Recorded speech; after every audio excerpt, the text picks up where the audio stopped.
Good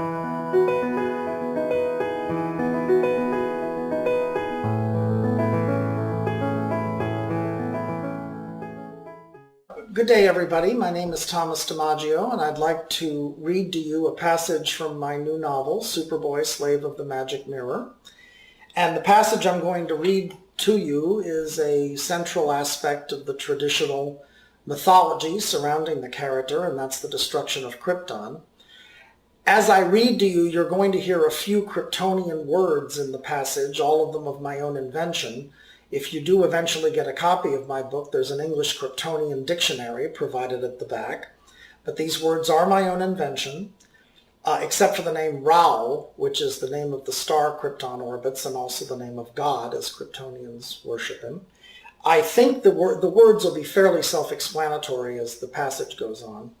One actually that I would like to clarify is Timbala. The Timbala are the most extreme part of a religious faction that took Krypton over 3 centuries before its destruction.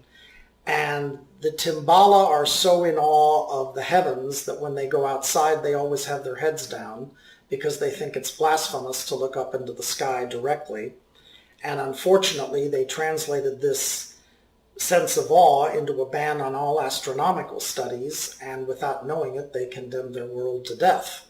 So when I get to that point in the passage, I just wanted you to know what that word means.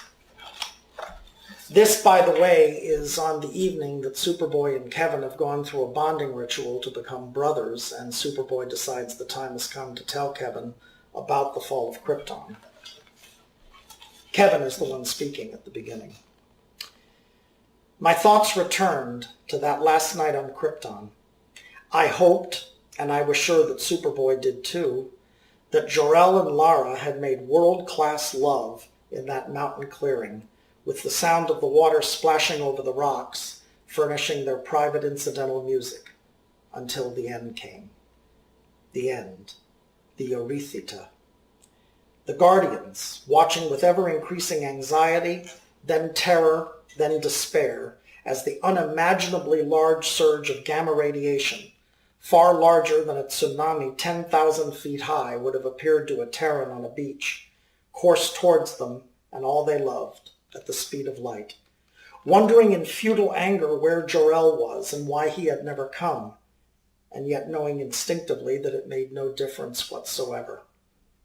Closer, closer.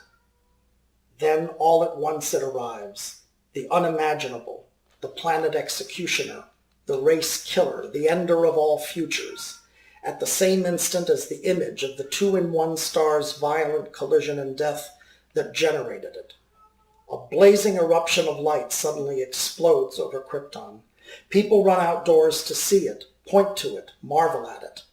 Perhaps even some of the Timbala are caught up in the crowd's infectious astonishment, raise their heads at long last, and gaze up into the heavens.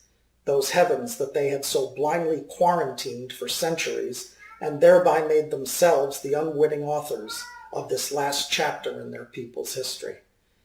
Then some of the spectators, most, they were a highly literate people after all, awaken all at once to the soul-freezing realization of just what it is they are seeing and what it portends.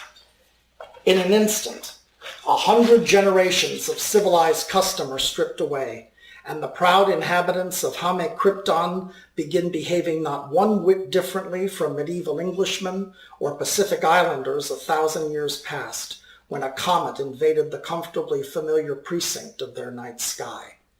They run about screaming. Some grab their children, take to the air, and flee along the sky road for the imagined safety of the mountains, as if they were facing a visible foe who wielded virava and intended siege rather than annihilation. Far above their heads, the sky shields are bending and buckling. Mar God, back end of a Tashir, though he may have been, fully justifies Jor-El's confidence in him as he and his fellow Guardians frantically search for any scrap of power that can be channeled to bolster their beloved homeland's faltering defenses. All of the energy from the enormous fusion reactors and hydrogen generators that heat and light Krypton is tapped and diverted. The cities in the planet's night zone are instantly plunged into total darkness. which, for a people who have never known a power failure in their lives, serves only to magnify their accelerating panic. As Jor-El had foretold, it works, for a time.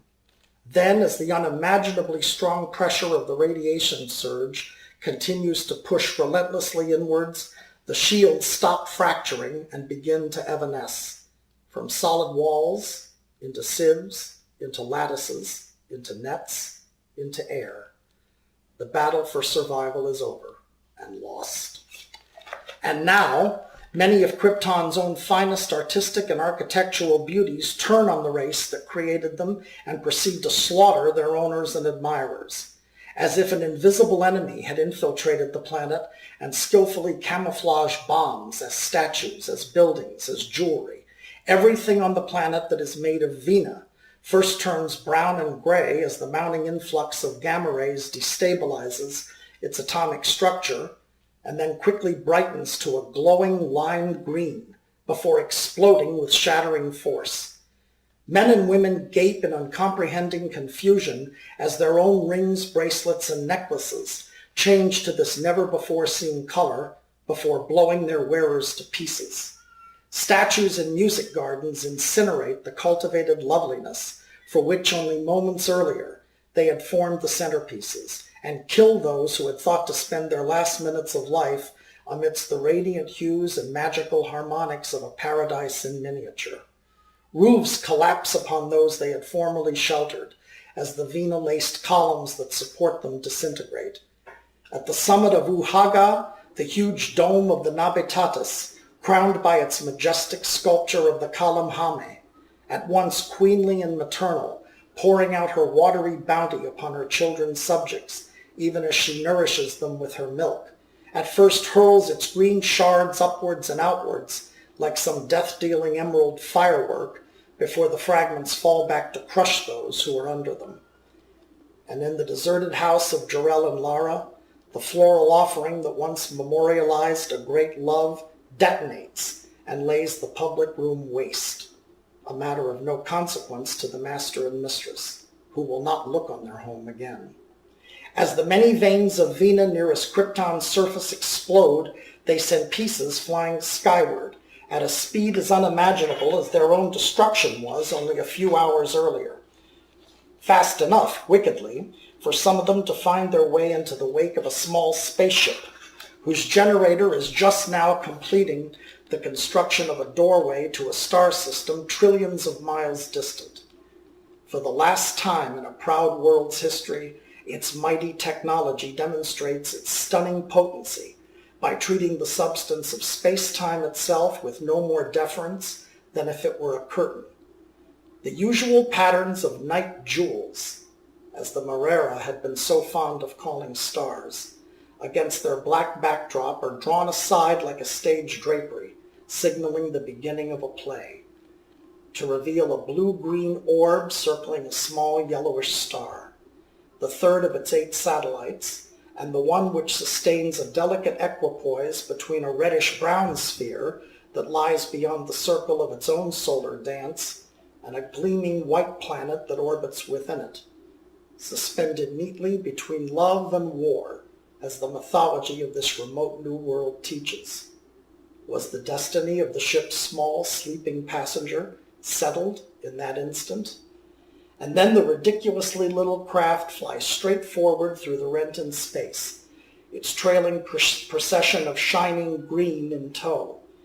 The interstellar vent remains open only a few seconds more, then it reseals itself, and the depths of the heavens are as they were before. Far below, on the surface, almost all life has ended.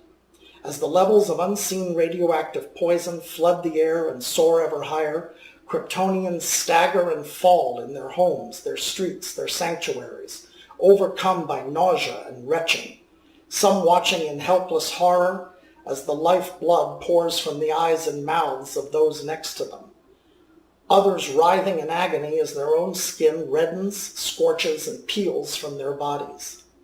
The only element that even vaguely resembles mercy in the midst of this hecatomb is the relative swiftness with which death comes.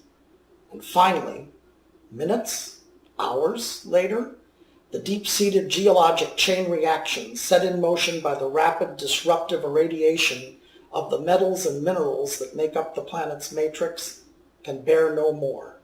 The entire world that was explodes. Absolutely noiselessly, of course, there being no sound in open space. The uncounted billions of its particulates fly outwards, many to fall into Rao's fiery depths and be consumed, others to seek their own similar ends in thousands of other stars over the centuries and millennia to come, still others to roam the galaxy aimlessly until the end time. And mixed in among them are pathetic, meaningless tatters and leavings, mute witnesses to extinction. A torn page from an ancient copy of the Ora Feras, written in a language now spoken by no one. A bit of exquisitely wrought metal, with which once, a day earlier, an age earlier, had formed part of the leg of the brazier that enclosed the sacred fire of Rao in the high temple. A toy Havarel that outlived the giggling, dark-eyed little girl who received it as a gift on her name day, 11 days past. As was just said, all of this transpires in the most absolute of silences. But if there had been anyone there to observe, and they had been able to listen with their spirit instead of their ears, they might, just possibly, have caught the distant, reverberating roll of a boom, the final, irreversible closing of the silver gates of the Sharesh Heskiyama, as it denies the possibility of birth and of life for all eternity to the millions of people who would have inhabited that world, whose pulverized traces are already beginning to form an asteroid belt girdling a lonely red star, a body that these never-to-be-born would have venerated as the avatar of God, and which now no longer signifies anything to anyone. The little spaceship is by now buried in the dirt of a green field in another sector of the galaxy. It is on this other world that a writer, 20 centuries back, in the act of honoring the arrival in humanity's ranks of one far greater even than the infant who was about to emerge into the air of his new home, unknowingly wrote the perfect eulogy for this now dead planet that he never saw or knew. In Ramah was there a voice heard, lamentation and weeping and great mourning, Rachel weeping for her lost children, and would not be comforted, because they are no more. Thank you.